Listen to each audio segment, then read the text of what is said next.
I'd love to hand over to Professor Robin Crew, who is the chair for this morning's session. Thank you very much, Christian. Good morning, everybody. My name is Robin Crew. I'm a member of the board of NASAC, and it's a very great pleasure that I've been invited to chair this session this morning. And as you see, we have Professor Japte Kilawayo as the co-chair. And we have decided on a division of labor, which means I will chair the session up until the refreshment break, and then he will take over chairing the hard part after that. So thank you all very much for joining us. It's a very great pleasure for me to introduce Dr. Akisha Bari, who is from the National Agricultural Institute in Tunisia, and is a former coordinator of the African Water Facility at the African Development Bank. And I think it's really delightful that we have an opportunity to hear from her and to hear from somebody who has pursued a very successful career in science and technology. Dr. Bahari. Yeah.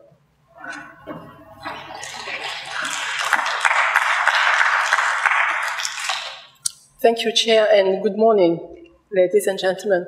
I would like first to thank Jackie for inviting me, but the French Academy of Science, the Tanzanian Academy of Science, and to thank also all the people and all the colleagues that I have, some that I knew from before and some new people that I met here. So I have the task to make a presentation on mainstreaming gender in Africa's policy to deliver Agenda 23. So I'm going to start because I have some material that I would like to share with you. And so this is the outline of my presentation. I will start with a short introduction, talking about what is gender mainstreaming and women's empowerment, gender equality and inclusion in facts and figures. We'll present a story. I'm coming from Tunisia. Tunisia is the small country up in the continent that gave its name to the continent. It used to be called Ifriqiya. So I just would like to share with you what is happening in Tunisia from the point of view of women's empowerment, then talk about gender mainstreaming that require change and conclude. There are a number of things that I will talk about. No? Not working? It's better like this? Okay. Yeah, we have had problems with the microphone all the previous days, so I have to be... Okay. So we talked about, these 2 days about all the problems related to gender on the continent. So a number of things that I will be talking about, you are familiar with a number of these things, but I would like just to go through with you and to share a number of ideas and to go through some of the discussion and points that I have heard these 2 days. First of all, so we know that gender is not sufficiently mainstreamed in many areas of development policy and practice, and as yet no country has achieved gender equality, no country. And achievement of gender equality is central to achieving the 17 SDGs over the next 15 years and beyond. I think it will take longer. It's clear that the 21st century is the century of women, but we have to work hard in order to make things change, especially on our continent. And the 2030 agenda heightens the profile of the gender equality as a key component of sustainable development. It's key that women really also are at the center, are key actors and changer of sustainable development. I would like just to quote Lakshmi Puri, who said, "The urgency of ensuring equal rights and equal opportunity for all women and men everywhere in all spheres of life as a precondition for us as a society to fully achieve progress in development, peace, security, and human rights." So really, again to stress the role of gender and women on all these aspects. So first, when we talk, I know that gender mainstreaming has been, we use a lot these two words, but what do we mean by gender mainstreaming? And I'm using the definition of the UN General Assembly from 1997, sorry. And so gender mainstreaming is a part of a holistic approach to achieve women's rights, women's empowerment, and gender equality. So mainstreaming a gender perspective is the process of assessing the implication for women and men of any planned action, including legislation, policies, or programs in all areas at all levels. It is a strategy to making women's as men's concerns and experiences an integral dimension of the design, implementation, monitoring, and evaluation of all policies and programs in all political, economic, and societal spheres, so that women and men benefit equally and inequality is not perpetuated. The ultimate goal is to achieve gender equality. What about women's empowerment? Women's empowerment goes beyond gender equality. It's the power and ability of women to make choices and control their own destiny. And when we talk about women empowerment, it's about power, about our ability to control our own destiny. And it has different understanding and different meaning. It's a process by which women gain the ability to make and enact strategic life choices, as to have or not children, for example. Empowerment takes place when individuals and organized groups are able to imagine their world differently and to realize that vision by changing the relations of power that have kept them in poverty, restricted their voice, and deprived them of their autonomy. So I just want, because I mean, as I said, we are using some words, but sometimes the meaning you have to really understand and to remind it. So, but women's empowerment have different dimensions. First of all, the political dimension. And political empowerment is when women gain the ability to influence the rules and norms that govern society and decisions about who gets what, when and how, individually or collectively. It has also a social dimension. And it's when women gain the ability to make influence decisions about their social interaction, reproduction, health, and education. It has an economic dimension. It's when women gain the ability to make, influence, and act on decisions about their participation in labor markets, their share of unpaid work, and the allocation and use of their own assets or their household's assets. But it has also a psychological dimension. It's when women gain the belief that they should be able to make or influence decisions that affect them and gain the confidence to act on this. You see, I mean, we have to take into account political, social, economic, and psychological dimensions of women's empowerment. Just to remind that, you know, when we're going to talk about the Agenda 2030, but the Agenda 2063 and also the African Development Bank 5 priorities are all aligned and they are in synergies. So we have similar indicators and goals in the 3 agenda. Now, so 17 goals, 169 targets, 230 plus indicators. Quite a challenge that countries have to face in order to be able, first of all, I mean, to report on this sustainable development goals, but also to have a good understanding and also to develop all the methodologies that will come with in order to be able to monitor these different indicators, targets, indicators, and so on. And the one we are going to focus on is on gender equality. But gender equality, some say, is cross-cutting. I don't like so much the word cross-cutting. For me, it's central. I work also in the field. I mean, I'm an agriculture engineer, and I work in the field of water. Water is also very central. It's very central to all the SDGs. But here, gender equality is really linked to the 17 sustainable development goals. It's related to zero hunger, to good health and well-being, to quality education, to water, to affordable and clean energy, and so on. So really, it's linked to all of them. And I just would like to quote again Puri, who was saying, promising to leave no one behind, the 2030 Agenda and its 17 Sustainable Development Goals address the fundamental environment, economic and social issues and position the achievement of gender equality and women's empowerment as a precondition and necessary outcome of sustainable development. So let us now, just quickly, I'm going to remind what are the goals, the targets, and just to keep them in mind. It's about discrimination, it's about violence, eliminating all harmful practices, that we didn't talk so much about, unpaid care and domestic work, full and effective participation and equal opportunities for leadership.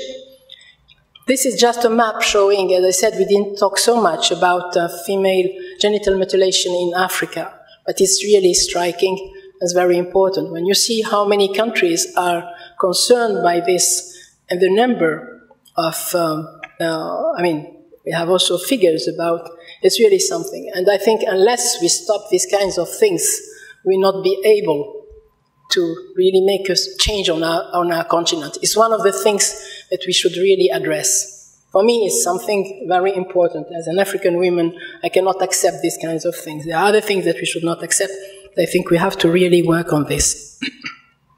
So the other targets is universal access to sexual and reproductive health and reproductive rights, undertake reforms to give women equal rights to economic resources, use enabling technology, sound policies, enforceable legislation. So you are familiar with all this. I just wanted to remind them because it's important, as I said, to keep them in mind. Some facts and figures. You are also very much aware and familiar, but just to give you to say some of the things that we need to understand, that to hear then inequalities in Africa between men and women are among the greatest in the world is something that is really painful, is something that is difficult. So why is the African continent always lagging behind, especially regarding women? Why? We should ask ourselves why. What we can do in order to make it change. We cannot afford to wait too long. This is the question.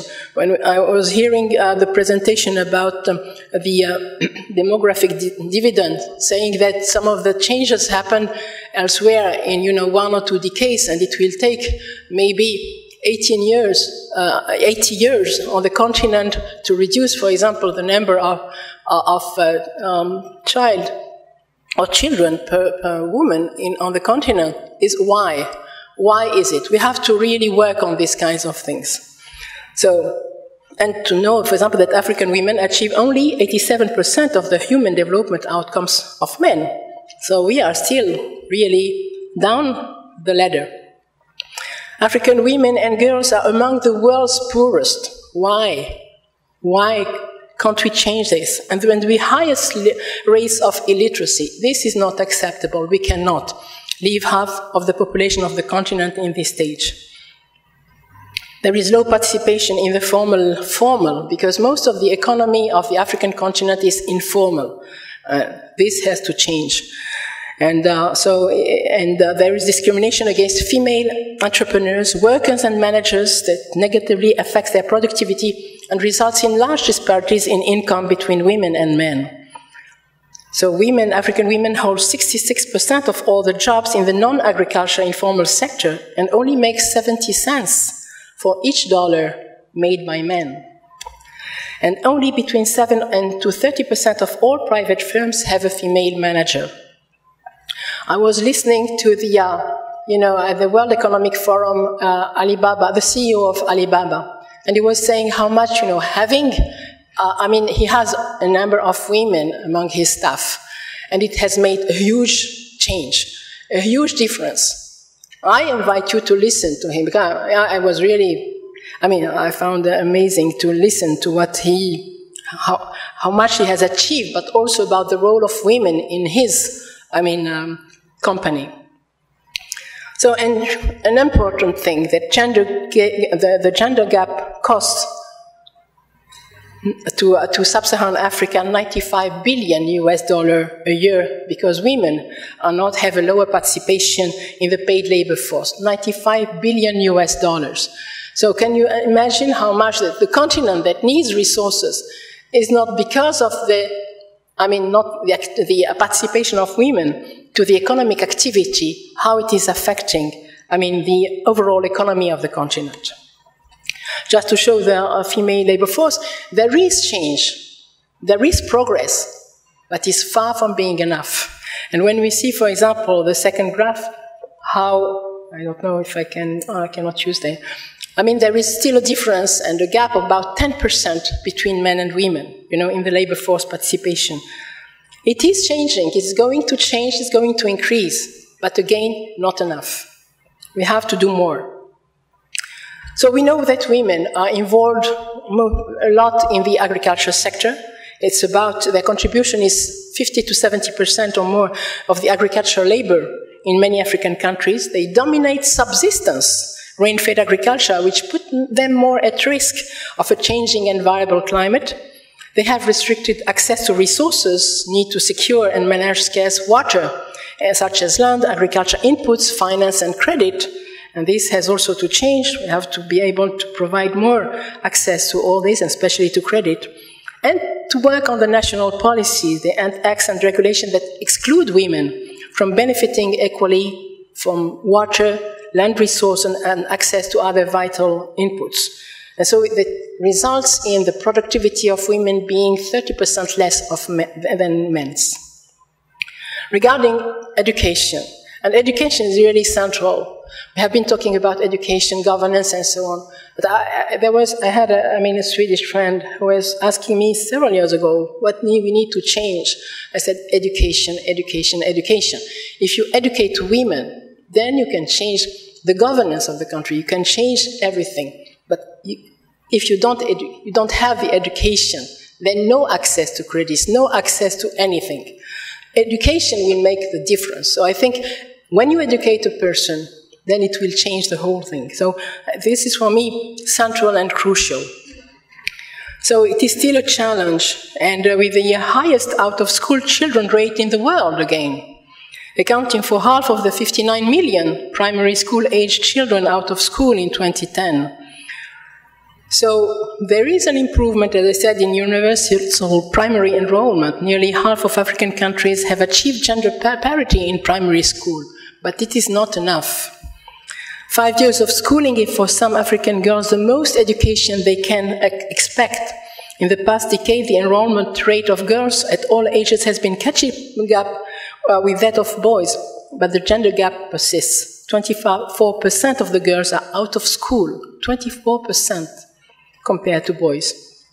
12 million girls in sub-Saharan Africa are never expected to attend school. 12 million. And poverty is the biggest barrier, of course, to girls' education. So, we really need to address this. For me, it is really central and crucial. This is just to show the gender composition, and we see, again, an improvement. And even sometimes we have more female, it is going to be reversed, especially in North Africa, it's changing. But, again, it is not enough. Total fertility rate, I think this is crucial, and all the discussion that we have had the previous days, I don't know, I have a different perspective, but for me, it was, as I say, I come from Tunisia, and it was clear. Our president, the first president of the Tunisian Republic of Tunisia, said, we cannot afford to have, we don't have resources, and the only resource that we have is human resources. So, we cannot have, we used to have about, family used to have about, on average, seven kids. It was not possible. Now it has been reduced to 1 to 2. So it's a question of, I have heard discussion about like social security to have more kids and so on. Things have changed. We had a discussion yesterday with a person from Benin. She was saying she cannot have more. 2 is more than enough. And that, 3. Niger, sorry. And that, she was saying that her father was saying that 4 was already too many. So you see, things have changed. So we have to keep this in mind, that we need to be able to control, and women have to decide how many kids they have, with their husbands, of course, but how many kids they have in order to be able to bring them up at the level where we are now. It takes more time, more energy, and also the question of employment that is all over the continent. In Tunisia, we have had, quite... There's not an easy thing what happened on the 14th of January 2011, and it was because of unemployment, and it was dignity. So it is very important to keep this in mind.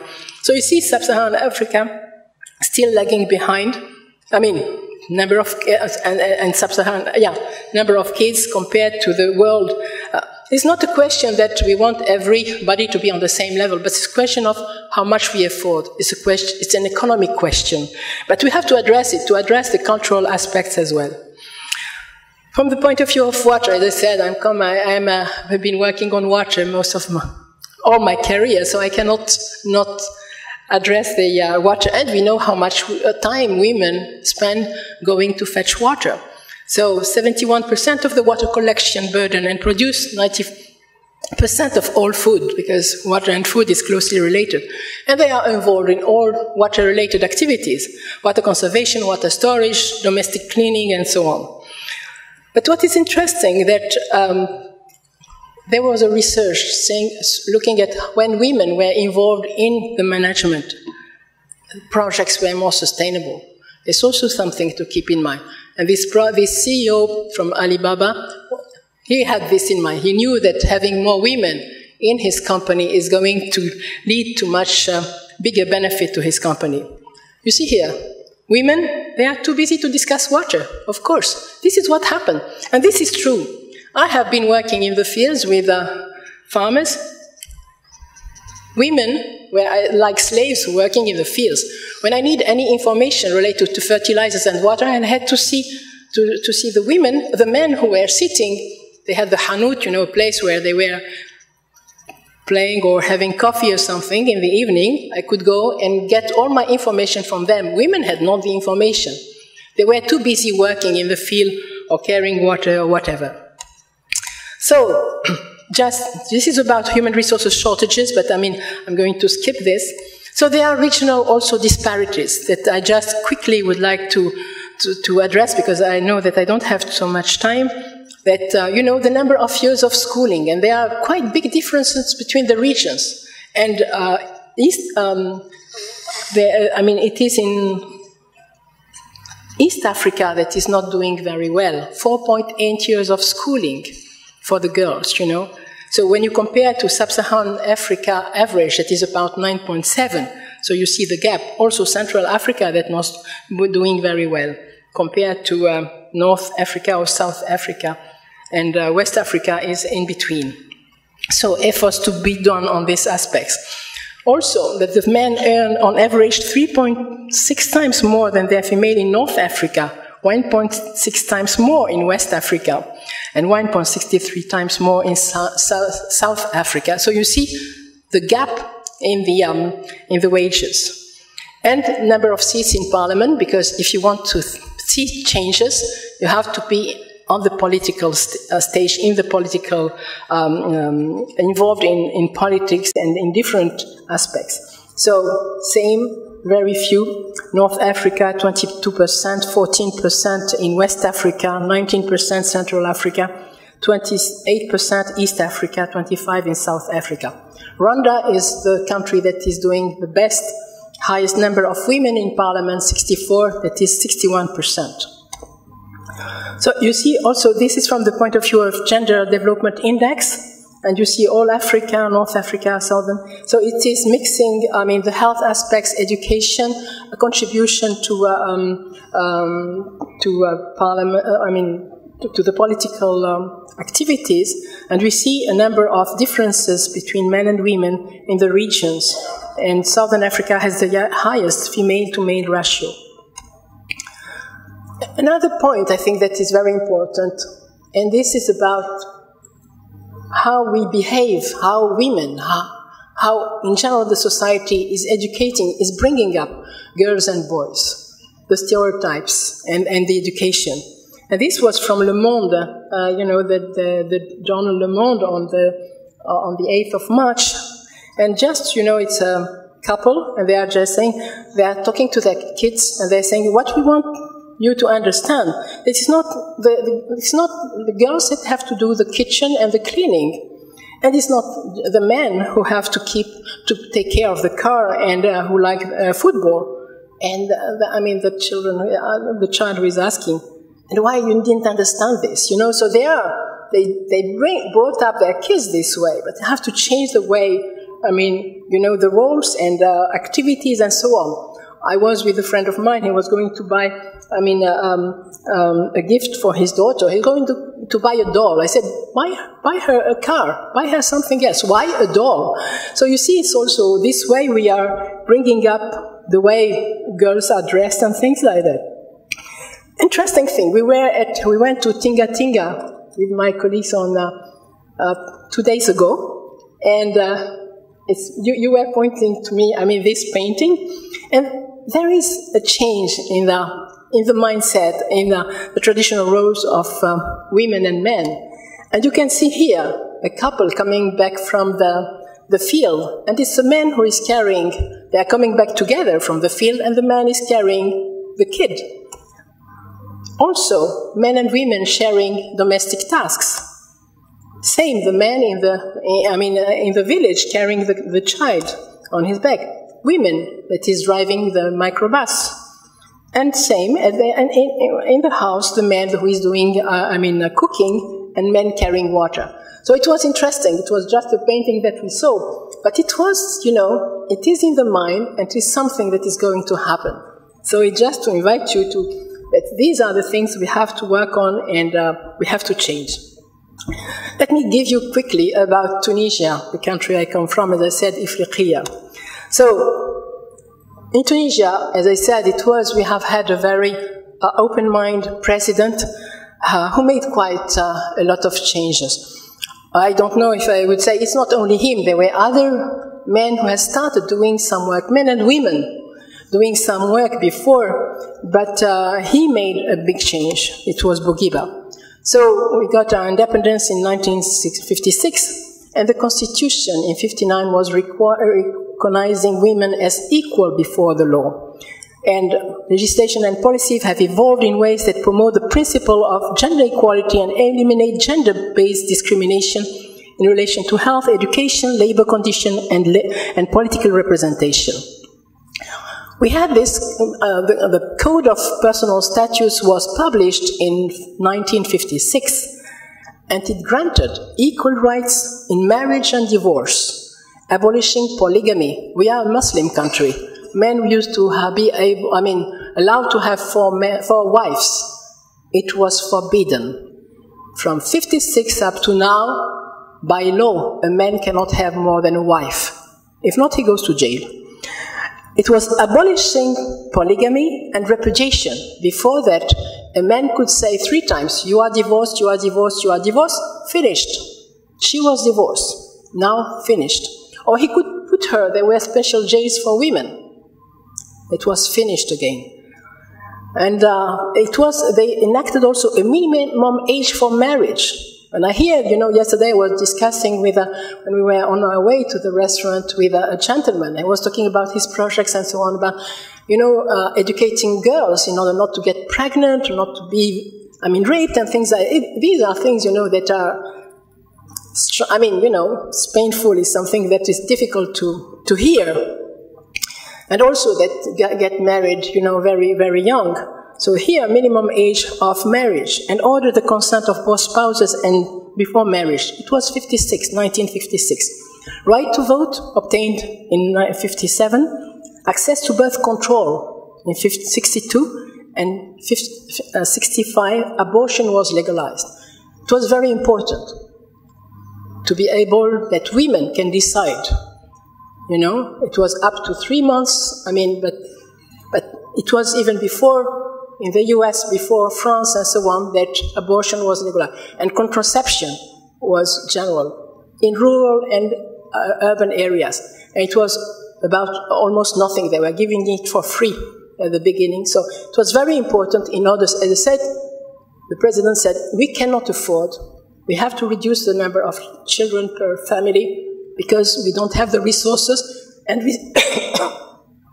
we see now, if we didn't have taken this decision at that time in '56, we have had in 2011, I mean, this uprising because of problems of unemployment and so on. So even educated people don't have jobs.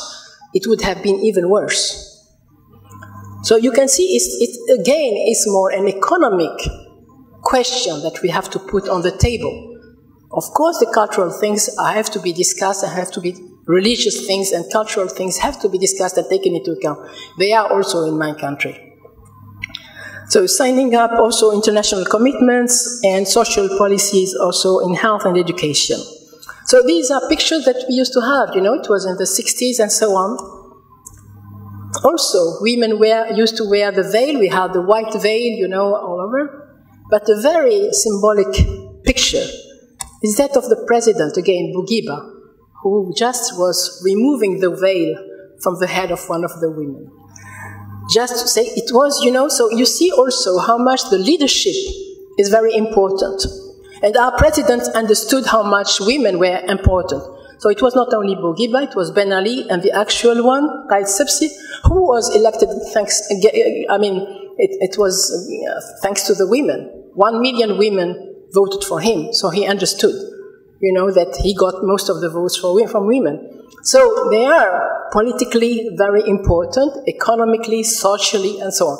So these have to be, our leaders have to understand this. It's a very strong message that they have to keep in mind, not only to understand and then to translate it into policies. So he was removing the veil. Get your freedom. The veil out. I must say, it is a continuous fight. It's not because it happened at that time that it is a continuous discussion, things that's coming back being put on the table. So women, as I said, used to be also very much involved in the agriculture sector.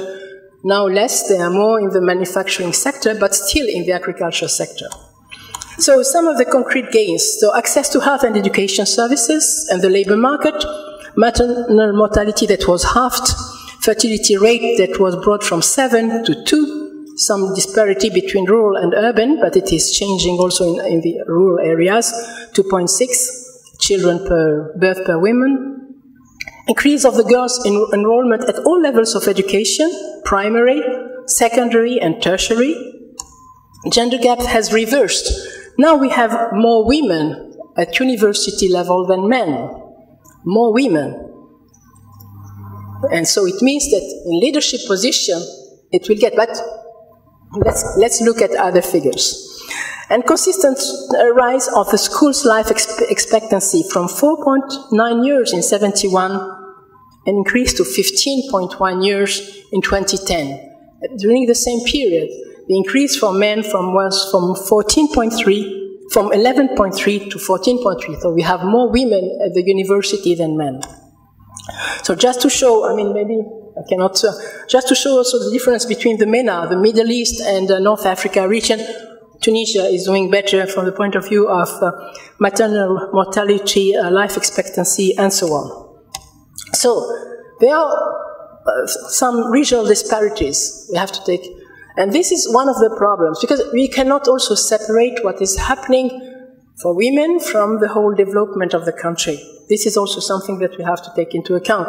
So, for example, the proportion of labor force with no education is lower in Tunis compared to, for example, Sidi Bouzid or the southern part of the country from where the uprising started. So if we don't address these questions of education at all levels, but also of women, I mean, then we can expect some problems.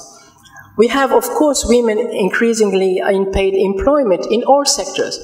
Doctors, dentists, veterinarian, biologists, everything. But only 25.7% of women active in the labor market against 74% of men. And while the overall unemployment rate is 15.3%, it's only 12.8% for women. So it means that women are more affected by unemployment, especially the educated ones. So you see how much, the fight is still ongoing, and it's a long way to go. that, for unemployed, you have about 42% of the women who are from university graduates compared to 22% for men. Increase in the government, there is, but not enough. This is also something, but in the constitution they have asked for example, parity in the parliament, parity in the election of municipalities and so on. So it is also something that is ongoing. And we have a number of women organizations that are shaping the social and political transformation. And just to show figures from education that moved from 19% to 94%. Number of women lawyers compared also to other, we are doing better than, for example, in the US or UK. And number in the parliament that is increasing. So it is a move, and it will not stop. The drivers of change were the nature of post-independence political dynamics and elite arrangements, political leadership, which has consistently supported policies and reforms that have favored women's gender equality over a long period. It was combined with policy and legal change in the socio-economic sphere. And we have the emergence of women's political and social mobilization for change. So these are pictures from the 14th of January 2011, where we had a number of women in the streets that were fighting, that were demonstrating it was not for their rights, it's for the whole society, and as I said, for better employment and dignity. But again, after this change, we had, who came in power? We had all the Islamist movement that came and took, it was like a revenge for them. And the first thing that they were targeting were women. Wanted to go back to polygamy, wanted to go back to the veil, wanted to go back the young girls, because they usually, the young girls don't wear the veils and so on. So a lot of changes. Women were the target. But women and the civil society, again, were in the streets, and saying, don't touch the code of personal status. So demonstrating in the streets, when they wanted in the Constitution to say, men are complementary women are complementary to men. Big fight, no question. So the wording is very important, and it has been changed. And so this is just to show how women have been changing, wearing the veil to removing it. So the principles of general equality that was enshrined in the country's new constitution, quota on gender parity, to ensure that women accounted for at least 50% of the candidate. So as I said, it's a mixture of political, social, and economic dimension that we have to take into account. A number of challenges: patriarchal social norms and the role of religion in social and family life. So as I said, we have still to fight and to work on this. Socio-political and institutional barriers. One thing important, for example, the marriage between a Muslim woman and a non-Muslim man was not allowed now. Because what we have, in Tunisia, is not only the 8th of March, but it's also the, I'm going to try to finish quickly. We have a National Women's Day. It's the day where the Code of Personal Status has been enacted. So the 13th of August is a National Women's Day, and each year it is a public holiday. And each year the President has also to make some announcement concerning what it is, of course, all the civil society that is bringing up these kinds of things, what kinds of things have to be changed. This year, this summer, it was the marriage between a Muslim woman and a non-Muslim man that is now allowed. And it was the question of equal inheritance for daughters that was put on the table. It is going to be another fight, but I'm sure that we will win. And despite, there is also the question of employment, particularly in the private sector, and the wages of women that remain lower in the private sector, and the political participation also. So a number of challenges. So I know that is the thing that what kind of things we can propose. I think what is important is to educate public officials and policymakers to empower women and girls to participate and lead, and to emulate best practices and role models. We need, girls and so on have to have girls and women and so on role models. So we need to raise the awareness of public officials and policymakers on the central role played by women for development. National leaders must recognize the talent, energy, and expertise for both women and men. They are needed to address the complex challenge of development. We need more trained professional and gender-neutral approaches to recruitment and training for technical, social, service, and legal careers in various fields are necessary. We need to educate young girls. This has to be prioritized. Young girls should be trained for various sector careers, especially those in science and technology, and mentored to pursue leadership positions. More women should be empowered to pursue careers, and career success is not only the young girls, but even women and then after. So it's all along, with the encouragement of girls to enter science and technology fields, and women should be economically, legally, and politically empowered to pursue and be successful in a wide range of leadership roles. This means that we need laws, policies, and so on. And we need to emulate best practices and role models. Women should be actively recruited and promoted for leadership positions. They can provide new perspectives. They have different ways of looking at the world and how things should be arranged and managed. And the next generation of women leaders need access to successful practitioners and professional networks today. Both men and women in leadership and professional positions should be tapped to serve as mentors, role models, and champions to ensure the retention and success of young women in their careers. How much time do we have? Do I have? 30 seconds, oh my gosh. So, we need to make gender equality and inclusion a core business.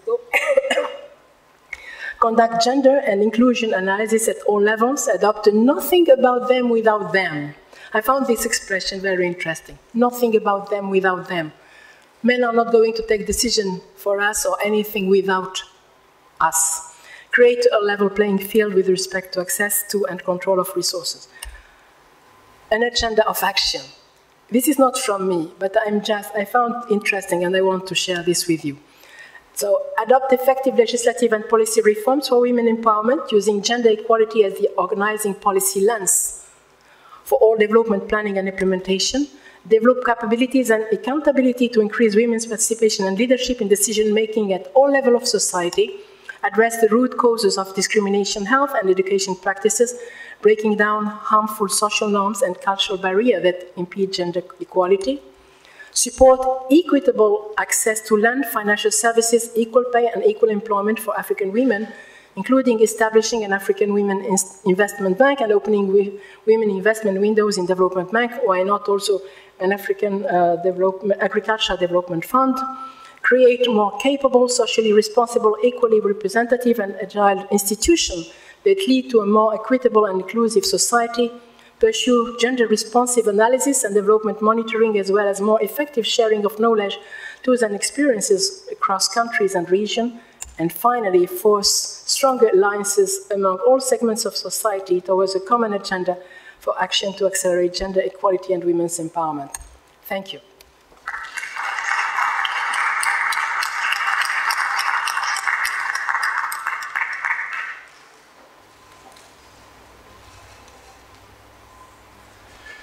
Thank you very much, Dr. Bahari, for that very comprehensive overview of the role that women can play.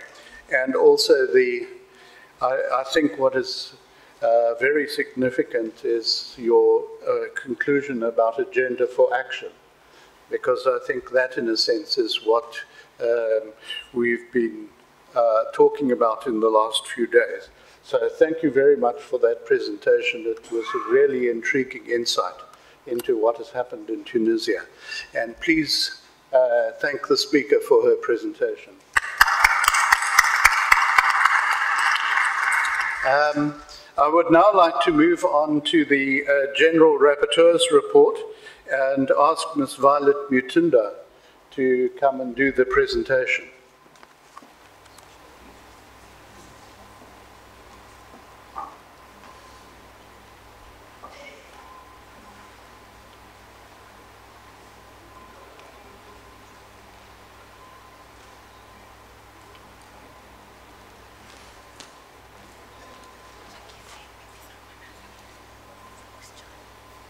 So,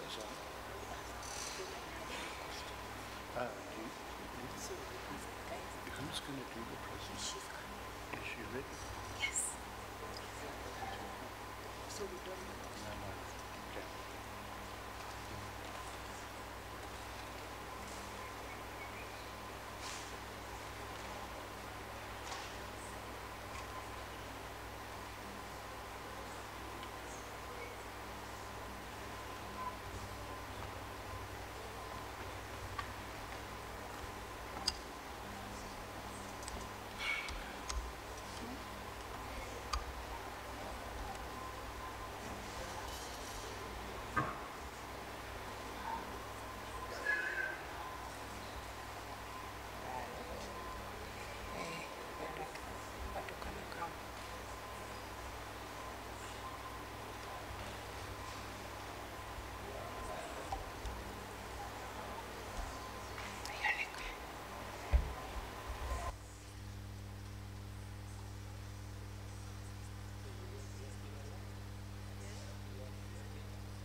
That it brings does it want to step on this side?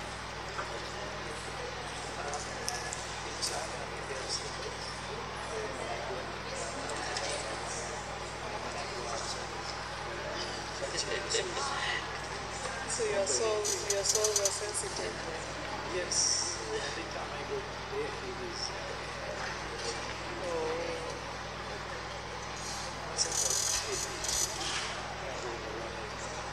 Okay.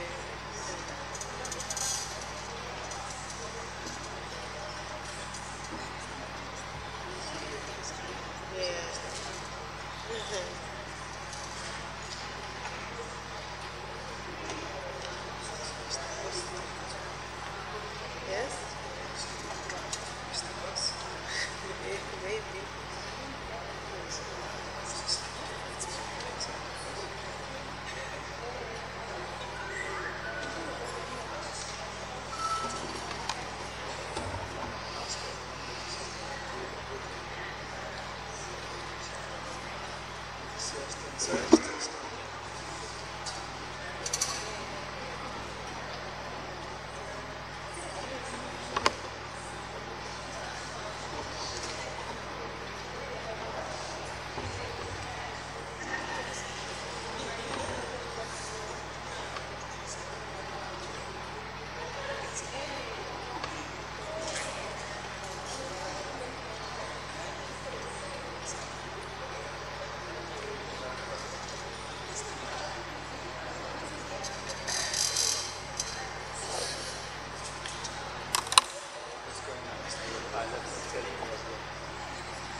Ladies and gentlemen, while we wait for this to be sorted out, are there any questions that anyone would like to ask of Dr. Buhari? I'll take 3 questions. First one here, second one there, and third one there. Thank you very much. The agenda for change in Africa being made at this conference could not be clearer. I have one perhaps naive question, and that is in terms of the values and opportunities within Chinese culture. If I cast my mind 20 years ahead, will our agenda not be dominated by the Chinese agenda? I'd like to ask for your point of view for Africa. I think my question is rather simple, and thank you for a fantastic talk. I think some of the statistics my colleagues are saying are slightly unbelievable. So what I think when we see numbers like the number of years on average differs so much across the regions, do you have any sense that this is being picked up politically? Because the number and the range is just vast, between 4.8 years in East Africa to 11.6 in South Africa. These are really bold facts that need to have political airing, and I'm curious if you know if that's happening. Thank you. First of all, thank you to the speaker. That was an excellent presentation. Tunisia is an excellent example and a case study that should be emulated by other countries. My question is, how did you ensure the buy-in of the male population? Because usually what we see is that the men are the first ones to, I wouldn't say object, but they're not very willing for that change to happen. So what is the experience of Tunisia in this?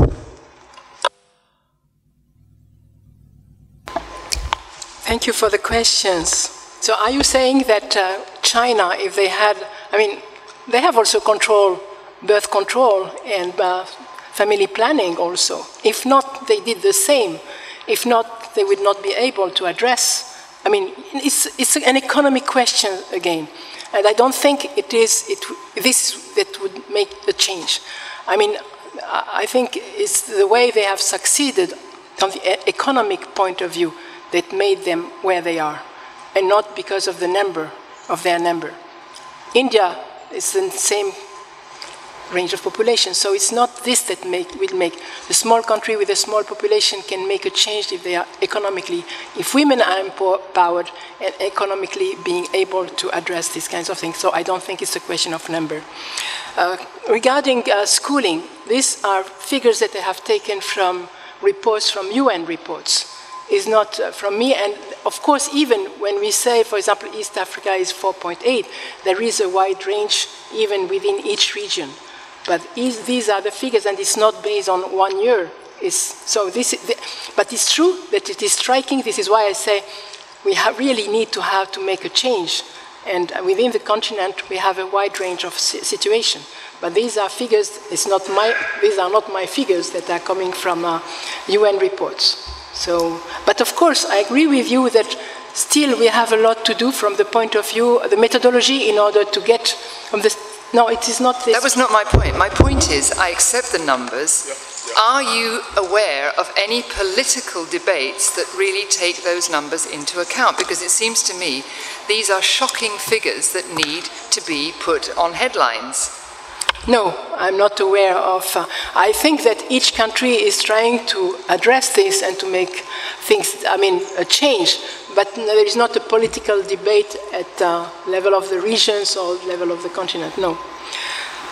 Question of the buy-in of the male population, but these are also, there was a picture of our president with two other males who were signing the cause of personal status. It was not easy.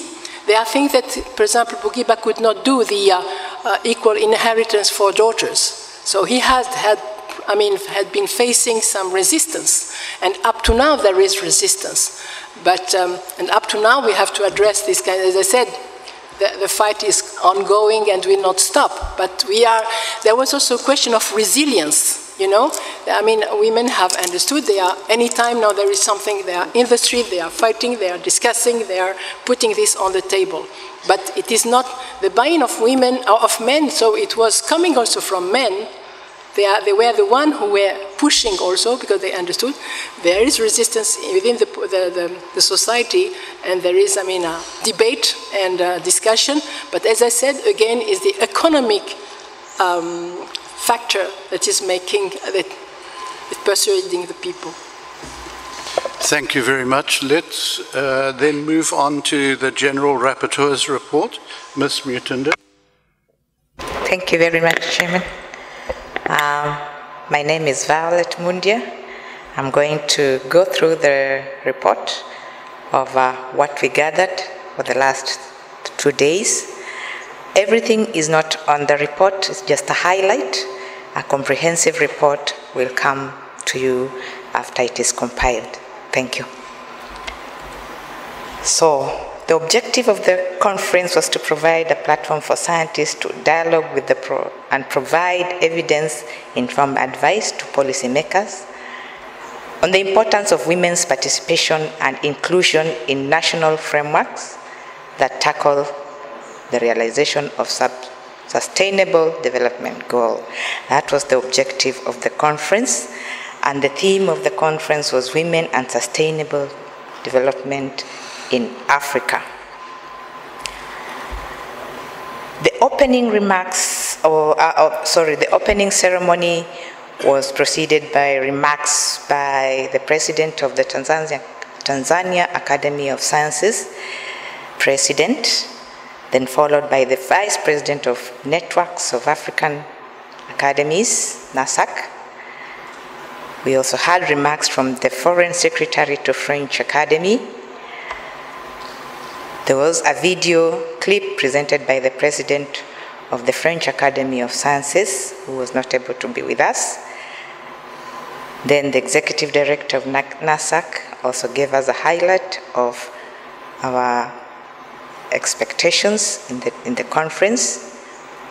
The French ambassador to Tanzania talked passionately to the conference and the desire to see the decisions made move to the next level. The Minister of Education, Science and Technology in Tanzania also made very passionate remarks.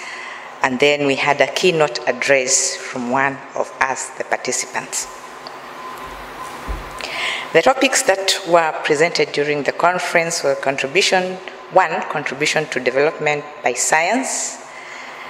2, the generation that could transform Africa has already been born. 3, education and advocacy. 4, the role of research institutes, foundations, funding agency, and industry. 5, the role of women's organizations in realizing sustainable development. 6, examples of successful actions. 7, local and national roles of women in development. And 8, reproductive health and development. Those were the topics that were handled in the conference to be able to actualize the objective of the conference. So the first presentation, Sub-Saharan Africa demographic data and UN projects that population will increase in Sub-Saharan Africa by 2030 and large fractions of economic growth will be absorbed. This then continues growth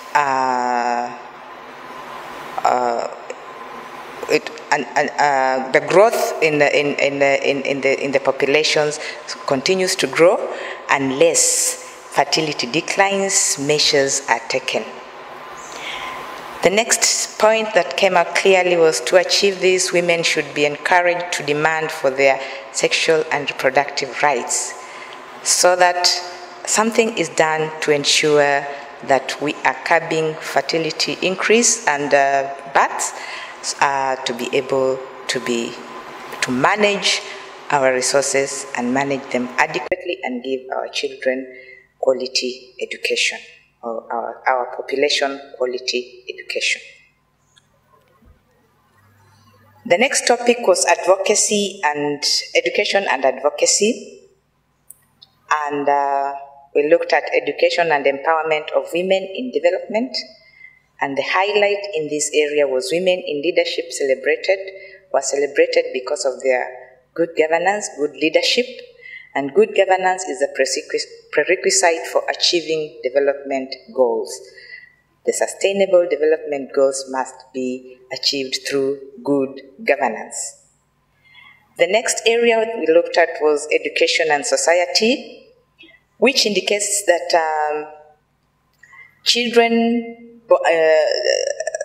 research has proved that a child is born with curiosity, which drives science, and the African culture should enhance this further. So when a child is born and they are curious to undertake various activities in the environment, they should be allowed to, so that they enhance their curiosity, which then develops their education, their learning, and their skills to carry out science effectively. The next one that was looked at was education and advocacy, which indicated that children have an inborn capacity for scientific knowledge, and talent therefore need to be nurtured. We saw that very clearly in a video clip that was presented and showed the child with a torch who was very curious at the light movement and wanted to know what happens with that light movement. It was also noted that imagination is an important virtue for science and gives the freedom of spirit. Therefore, if we allow our children to imagine, then they are able to delve into freedom of wanting to do what they desire and enhance learning. The other area that was looked at was impact to development when women pursue careers in sciences. This was inclusion and participation of women in science brings a different set of experiences and a keenness to detail besides making science relevant. This was clearly explained and expressed by the presenter when they noted that projects or areas studied by female, they tend to look at details keenly, and they are able to bring out their studies basing on what they have experienced and basing on what they do. So they are keen to details and are able to bring out deeper details. The other area that was looked at was examples of successful actions and the value of educating and including women in Africa's development agenda. And this was carried through by different scholars who gave us a background of their education and what they desire to be done to enhance and improve the education and women empowerment education in Africa. So we looked at Chinedu Babalelo, who said that we need to encourage families so that they can support students to study science. Also highlighted that need to have programs that can support rural dwellers to read and write. That was the way forward. There was Professor Esther Mwaikambo. She said that there's need to encourage inquiry-based learning at the earlier stages of education. Need to encourage inquiry-based learning at the earliest stages. There was an executive from the Academy of Science in South Africa who noted that there is need to get the right message on the importance of gender. However, it is the same message always. Need to see gender and its diversity in terms of location, race, and other dimensions. He also emphasized it is critical for women to have access to education and information so that they can make their choices. And then the strategy of mentorship for women was also highlighted to help this. Father went ahead and asked, what can we do to teachers to encourage students to do science? Because it was noted that science seems not to be taken well in by our learners. And the way forward to this is teachers have a huge influence on students, and therefore must be brought on board. Their attitudes must be changed so that they are able to make learners learn science, and it has to start with them. Teachers need to be trained on their role to encourage students to do science. So here, capacity building was really of importance, where the teachers need to be capacity built in order to be able to appropriately teach science and make it a subject that is liked by learners. The other scholar was Flora Fabian, who stated that there is a need to empower both teachers and parents, whereby studies show that there is a good performance in early grade kids when parents collaborate with their teachers. So there is need to collaborate with the parents as we engage in educating our children. We need to empower teachers to encourage students to study science. This was just an echo of what was said in by the previous scholar. There was the scholar Professor Kazama from Senegal, who stated that research shows that students are not comfortable the way science is taught. However, once the teaching methodologies are improved, the students, and especially girls, will perform better. And where it has been done well, she said that girls really enjoy learning science. And then finally, we had Godfrey Tangwa from Nigeria, who said we need to lay the foundation solidly on this so that it can be sustainable. Foundation on good ground on how to teach science. We should not follow outside thinking that cannot take us to the future. The scholar here thought that we should not always bring in ideas that will not help us. What we have on the ground is what we need to use in order to enhance our learning. There's need to impart professional ethics to teachers and families. Parents should treat children equally where education is concerned. Women should exercise power equally, just like is done in Rwanda. So we moved on to our deliberations after. There are other slides that have not come to me, but we are going to compile this. But basically, those are some of the areas we captured and thought that needed to highlight. So the deliberations here, strong views from the presenters and panelists suggested that empowerment of African women is critical if sustainable development is to be realized. The other deliberation was research institutes, foundations, science academies, and funding agencies must support African women by providing capacity enhancement that encourages equal and fair opportunities in academia and professional career. The other deliberation was the education system should focus more on tapping and nurturing curiosity, talents, and skills at an early age so as to develop a socially well-adjusted individual. And finally, in order to achieve demographic dividends, women must demand equal educational, sexual, and reproductive rights so that they can compete on the same platform. I think that is what I captured for the conference. Thank you very much.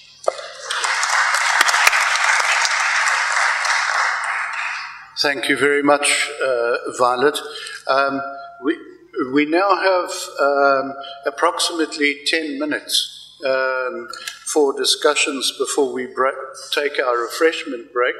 Violet, could you hang on for a moment while the discussion is carrying on? So, are there any comments or questions that anybody would like to make? Let's start here.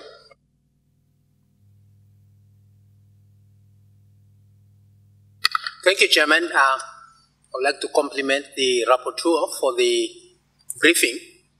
I did not hear, I'm waiting for her to sit. I did not hear the enclosure or sentiments from the satellite sessions in the afternoon. How will this be mirrored in the rapporteur's report? Thank you. Thank you very much. I think the deliberations were a very, very good roundup. And I hope that in the report, because we want people to read this report, it would be very useful to give a synopsis of some of the data and knowledge that was presented to all of us around the demographic dividends, the role of the different academies and so on, because this is a new way of looking at this problem, and I think that we want people to read from that scientific perspective. So we have a lot of platitudes, but what we need is the data and evidence underpinning that was presented, I think, at the beginning, and then that will give more weight, I believe, to the deliberation. So a rebalancing, I think, would help tremendously. Thank you very much. Congratulations, Madam Rapporteur, for the presentation. I just want to underscore that Professor Tangwa is a Cameroonian, not a Nigerian. Thank you.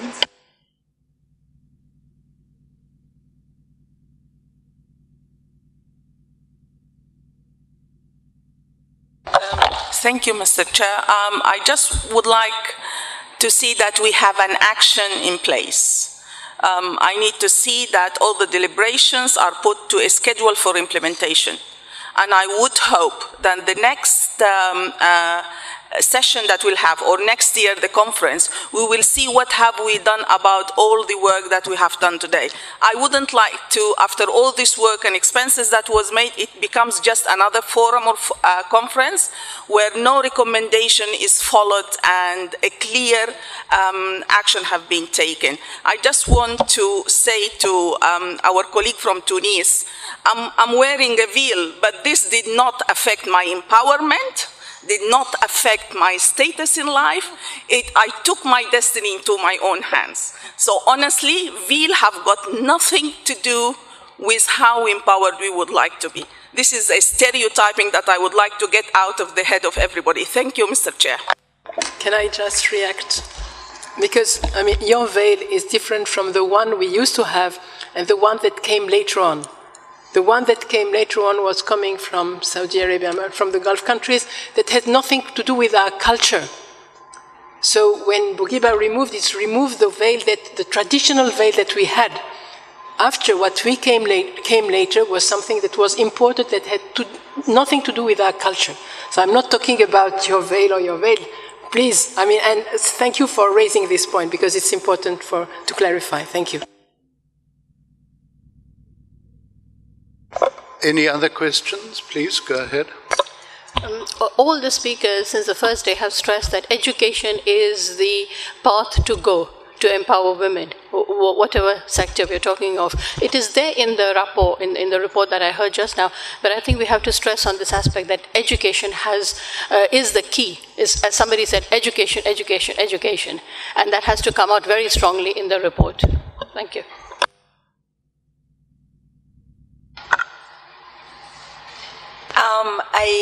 I want to say that some of the examples, the good ideas that came from the presentations, for example, from our colleague from Tunisia, one of the things that caught my attention was the National Women's Day, which was, it seems a good idea, not just the 8th of March. But what I wanted to see also on the report is that we need to redefine those terms that we use so much in our, and our colleague from Tunis as well looked at a kind of a large definition of empowerment. And I want to go further on that and say that even the gender symbol that we use so much in our, it has its connotations. So it's the angel's, origin of the family, the spear, and the mirror for the woman. So I am just saying that all these things we don't go deep into, and that would be something that we should redefine those symbols, redefine those terms that we use. Thanks. Thank you. One of the things that we discussed here about women empowerment was about the issue of jobs and affording them quality, decent jobs. And so the linkage between education and the business community and in the creation of jobs and right skilling of women so that they can take on those jobs is really needed to also come out in the report. Thank you. This side. Thank you. I just want to come to the point that the rapporteur from Tunisia made on African women's low participation in economy, that this has really to do with a conceptualization and maybe methodology issue. Because women are predominantly present in care economy, which is not taken into account usually in conventional economics. And this is something that people are advocating on to bring some change about this and ask for more inclusiveness using other approaches. So it's not, it's like, it's an assertion saying that they have a low participation in the economy. Thank you. It's again the participation in informal economy. If you saw one of the first graphs, it was showing quite a large number of participation in labor force, but informal, it's informal economy, but formally is much lower. Thank you. African Union states have agreed to a target of 1% of GDP as budget for science and technology, but only a few countries have achieved this. I believe that women should support this very strongly and participate in this very strongly and not be left behind in the science and technology budgets. I think this chimes with the talk that you've just given. This side.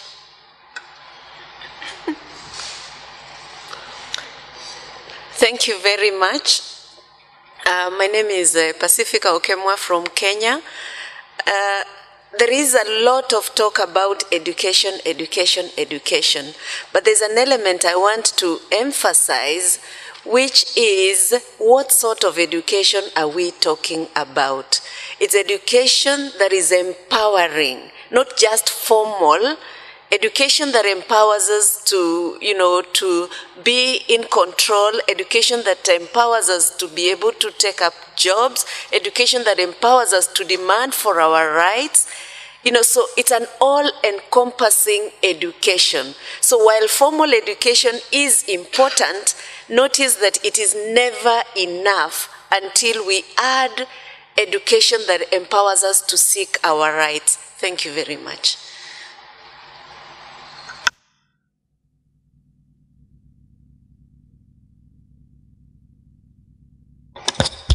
Thank you very much. I'm thinking of the young boys and girls that these days we have challenges such as substance abuse. I think maybe going forward we can also have institution of counseling, making it a norm, not where you go only when you have a stress or something.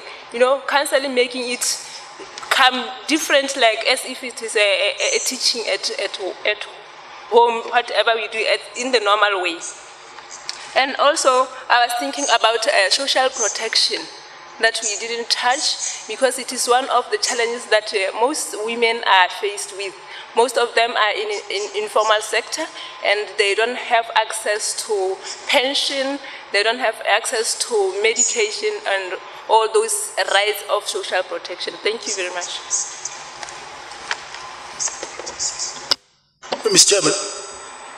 Mr. Chairman, a very nice summation, but can I add that on those successful action examples that the rapporteur adds, the problems that female members of staff progressing for higher degrees and having suffered as they go through is actually articulated. They said it very clearly yesterday that they were doing work beyond expectation, difficulties, and therefore supervision and timely finishing of female graduate, postgraduate students should be seen, and that is a right for the ladies to have through. A second small one from Tunisia. Thank you very much, Dr. Bari, for the very nice presentation. And I hope we get that paper in its full entirety and compare the appraisal problems of those countries with what you said. I thank you. Look forward to reading that paper. Thank you for this opportunity. I'm Shaheen from Mauritius. So I think that this report is going to address many issues that we have in education, especially also in academia. And I think that one thing that we have to take into consideration when academic people are preparing students for career in science is to prepare them for a diverse career path. This is something that is missing because we prepare a lot of our PhD students for academic jobs, and there are a lot of opportunity that are lacking, potential that are missing in Africa, and this is something that we need to take into consideration for young scientists. Thank you. Thank you. Any further comments or questions that anybody has? Here we are.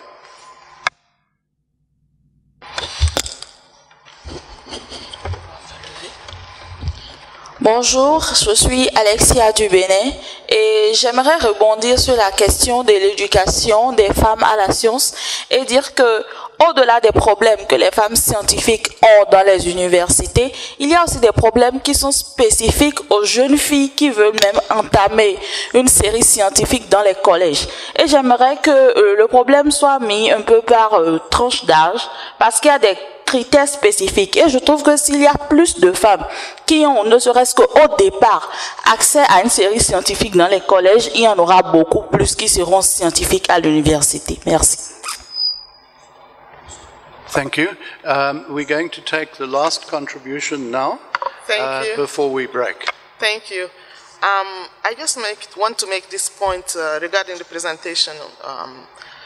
When in collecting data, she said that she was going to men farmers to get the information, while knowing that women are also part of the process.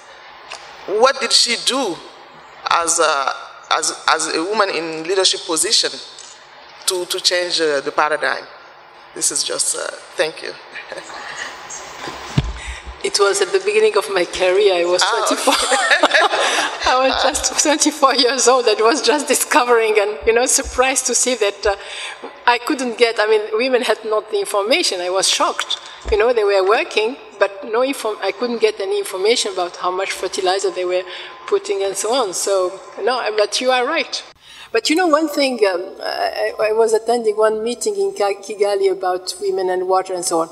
And what was decided at the end of the meeting, each person has to decide to act at least on 3 things. So also, if we could decide what we can do, each one on our own, in order to make things change, just to give us, like our homework, but a commitment.